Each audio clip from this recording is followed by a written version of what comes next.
pense que on a fait face à une équipe, on va dire, techniquement supérieure à nous. Après, le coach il nous a dit que c'était une équipe prétentieuse. On a su répondre à l'impact physique. Je pense que dans les duels, on était présents.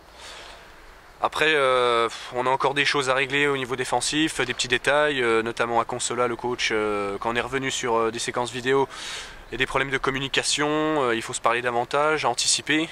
On est en train de travailler là-dessus pour essayer de régler cette défense et la rendre plus solide et prendre moins de buts, parce que là ce soir on en a encore pris 2. Après, on a montré qu'on était fort mentalement parce qu'on a su se relever 2 fois, on a été mené 2 fois et à 2 reprises on est revenu au score.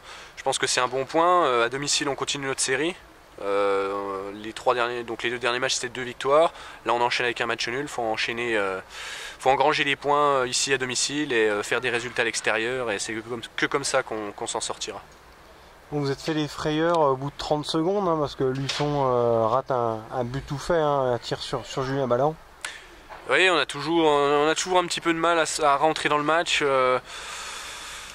On a toujours là, oui, cette frayeur, et une fois qu'on a eu cette frayeur, ou même qu'on se prend un but d'entrée, c'est seulement là qu'on commence à jouer, et donc il faut qu'on travaille là-dessus, sur le fait d'agir et pas à chaque fois réagir une fois qu'on a la tête sous l'eau.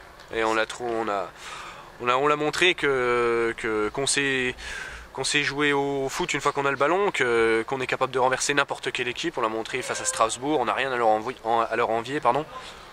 Il faut qu'on soit plus fort encore au niveau des entames de match.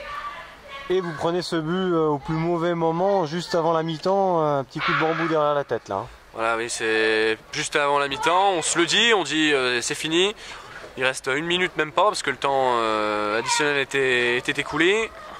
Alors avant on a une touche, on leur rend une touche, mais bon, au lieu de la remettre en touche, on la rend au gardien, et le coach nous avait dit dans le vestiaire, et même la semaine, on ne donne rien à l'adversaire, on leur donne rien, on gagne du temps, on leur redonne pas les ballons, et là c'est vraiment une erreur de jeunesse qu'on a fait, et donc on leur a rendu le ballon, et c'est peut-être, on va dire, ça a pu aboutir là-dessus.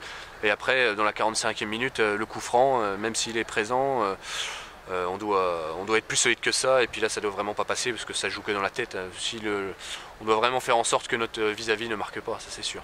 Bon, Gébénion égalise, vous reprenez un but derrière, et le fameux penalty transformé par Chadili.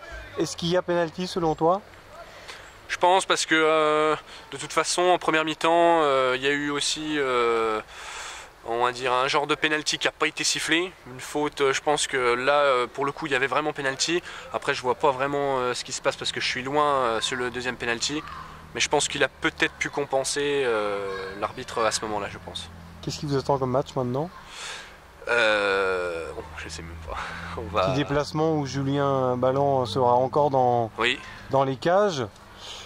Oui, et puis on a un nouveau gardien qui a signé, qui venait de Strasbourg, qui était libre, un jeune gardien. Alex Wenzel, ouais. Ouais, voilà. Et Samuel Yehoun est rentré en jeu ou pas? Le dernier défenseur? Non, il n'est pas rentré en jeu. Ah bah si, il était sur la feuille, là il a joué arrière central droit. Ça n'a pas dû être facile pour lui de jouer tout de suite dès son arrivée comme ça, à domicile. Il connaît pas tout le monde, on va dire, par cœur au niveau de l'équipe. Puis jouer un premier match dès son arrivée comme ça, c'est pas toujours facile, et il s'en est bien sorti.